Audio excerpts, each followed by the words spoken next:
দোস্ত, তাহলে চল সাদাতপুর থেকে ঘুরে আসি। ঠিক আছে দোস্ত, সাদাতপুর আমারও একটু কাজ আছে, চল যাই। আর যাই খেতে, তুই কোথায় যাই? আচ্ছা শোন, আমরা যে জায়গায় যাচ্ছি ওই জায়গা তোকে নেওয়া যাবে না, ওইখানকার পার্সোনালিটির সাথে তোর যায় না। এই শোন, তোর সাথে আমরা সময় কাটাই এই তো অনেক, তোর লেভেল আর আমাদের লেভেল যায় নাকি? ওইদিকে যা দেখ, তোর বাপ কয়লা টানতেছে, আইসি আবার আমাদের যা।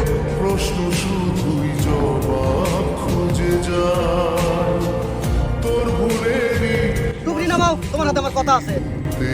হবে হাই কেউ দেবে তুমি কেমন ভাবে চাও ছেলের আবদার পূরণ করে পারো না? তোমার লাগে আমি বন্ধু বান্ধবের সামনে মুখ দেখাতে পারি না।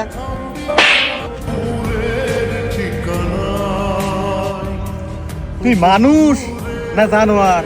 যে বাপ তো ছোট থেকে বড় বানাইলো, এত কষ্ট করে লেখাপড়া করাইলো, খা না খা তোর আবদার মিটাইলো, আর তুই হেই বাপের গায়ে হাত দিস?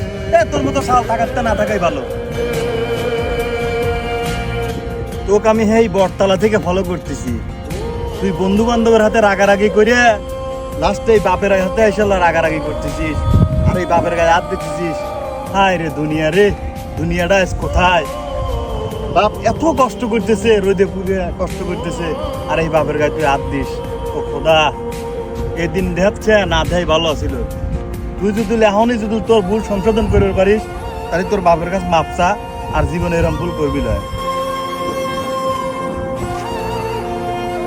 আব্বা আমার ভুল হয়ে গেছে আব্বা, আমি খারাপ বন্ধু বান্ধবের পাল্টাই করে আব্বা তোমার সাথে খারাপ ব্যবহার করছি আব্বা। দরকার পড়লে আমি ওইসব বন্ধু বান্ধব ত্যাগ করে দেবো আব্বা, তুমি আমাকে মাফ করে দাও আব্বা, তুমি আমার আপন আব্বা।